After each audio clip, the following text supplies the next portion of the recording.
So the 2028 presidential race is years away, but people are already naming candidates and selecting who they think would have the best chance to either win the Democratic or Republican nominations. And most of the people that they tend to bring up are other politicians, right? People who are governors, senators, congressmen, etc.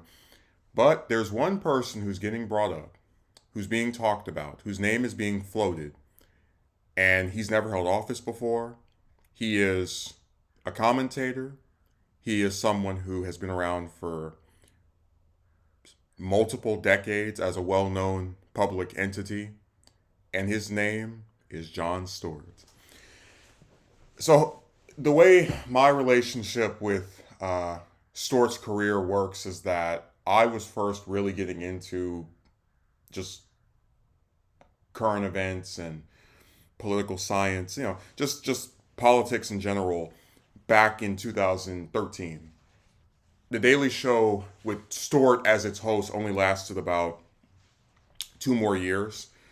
So for most of the time that I've been following these things, he's someone who I've been familiar with, and they post clips of of his time as the host there, and they're fun to watch. But I guess this is where we get into that kind of like, I don't know if it's an age disparity or sort of a generational thing, but for me, he's just not as massive of a figure as he probably was for someone who grew up during the because he started as the host in '99, so he was there for the entire duration of Bush's presidency, and I'm sure a lot of left wing people really enjoyed him during that period as someone that with satire would criticize the current president, and that is something that I can respect and get why they would have admiration for him. Um, but the reasons he's being floated as a name is because people like secular talk, right? Kyle Kalinske, feel that to counter Trump, or I guess to appeal to what they now perceive voters to want after the results of the 2024 election, is to find our own celebrity, our own charismatic person, our own individual who is kind of like bombastic and will say whatever they want.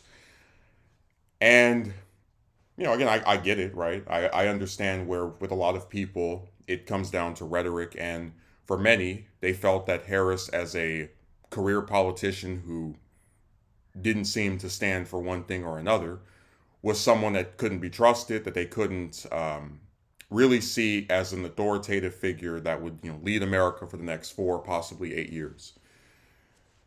Um, I guess from the outset, because I'm going to get into Stewart in a second, but just like from just addressing this idea, I don't like when one party sees another person win an election and then tries to mimic that person.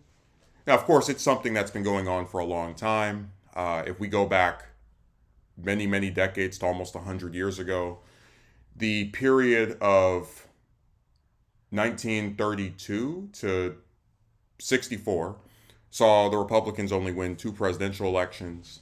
They lost to FDR 4 times in a row. And of course, Truman was able to get his own term after Roosevelt's passing, which kept Democrats in the White House for 20 years. And during that decades long period, the only Republican who managed to crack the Democratic Party's stranglehold over the White House was General Dwight Eisenhower. And during his tenure, he was actually criticized for being too liberal for a Republican president, for being too much to the left. In fact, actually, one of the things that LBJ did as Senate Majority Leader was support a lot of his policies and basically make the Democratic Party look more like supporters of the president, the Republican president in his own party, because Eisenhower was so popular, and they were able to like kind of play that that thing of like making his own team seem more antagonistic to him than the what is usually supposed to be the opposition party. It was a pretty wild thing, but I just bring it up to say that with a lot of this stuff, we have these trends, and back then, right? That was a period where there was consensus in government, and there was like an actual push to do something. It was before money in politics just eroded the ability to even like have politicians who are not bought out and are actually trying to assist people. When you go to a lot of these, like the last couple of decades, right? The whole new Democrat angle with Bill Clinton and Paul Tsongas and Al Gore and the rest of these people. It's it's really telling that after losing the White House to the Republicans for three straight election cycles, the Democrats felt like they had to become Republican light to win. And Republicans after losing to Obama in 2008 and 2012, they become more extreme, right? More hawkish on a lot of these foreign conflicts, even if they say they're not, more anti-immigrant. And it's just a matter of I don't want whoever the Democratic nominee is to be someone that feels like they have to copy Trump to be able to beat, whether it's Vance or Britt or any of these other people or Carlson. I don't want them to get caught up in that loop, because I think when you attempt to emulate the last person who won who's from the opposing party and they're not a good, in my view, candidate or president or just politician in general, I think the positions are horrible, then you run the risk of also becoming horrible yourself by mimicking someone that is rancid. But going to Stewart, I think he probably, of any of the people that could run on the Democratic side, is my favorite. Uh, Again, that's a low bar because I really don't think Harris should even like bother again after that blowout. Shapiro is bad. Mayor Pete needs to go back to South Bend and just disappear forever. But that's not an indictment on Storrs. It's just me saying that it's a low bar for him to be my favorite, because the field really does feel extremely hollow and empty and just kind of like devoid of anyone I'd really be excited to support.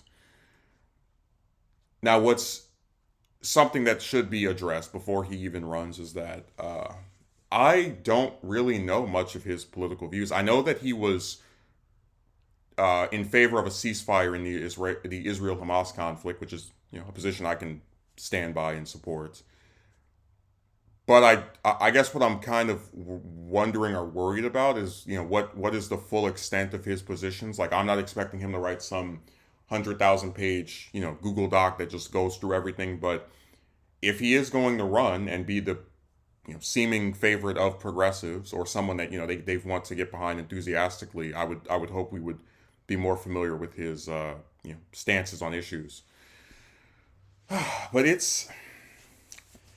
he's an interesting pick. He really is. Anytime you have someone who is not a politician that people start like rallying behind, like, hey, I think if this person runs, they would be able to win, right?